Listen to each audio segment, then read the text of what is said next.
தாய் தமிழ் உறவுகளுக்கு வணக்கம். பாஜக பிரமுகர் படுகொலை.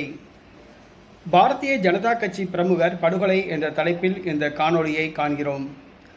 2021ஆம் ஆண்டு நடைபெற்ற தமிழக சட்டப்பேரவைத் தேர்தலில் திமுக வெற்றி பெற்று ஆட்சியை பிடித்தது. தமிழ்நாடு முதலமைச்சராக மு.க.ஸ்டாலின் பொறுப்பேற்றார். மு.க.ஸ்டாலின் தமிழகத்தின் முதலமைச்சரானால் சட்டம் ஒழுங்கு கட்டுக்குள் கொண்டு வரப்படும் என்று எதிர்பார்க்கப்பட்டது.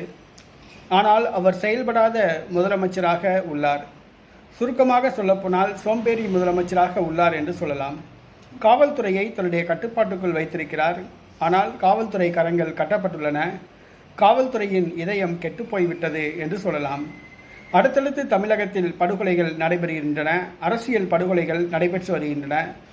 தினந்தோறும் 2 பேர் 3 பேர் தமிழகத்தில் வெட்டி படுகொலை செய்யப்பட்டு வருகிறார்கள். இந்த சூழ்நிலையில் நேற்று இரவு சிவகங்கையில் பாரதிய ஜனதா கட்சி பிரமுகர் வெட்டி படுகொலை செய்யப்பட்டுள்ளார்.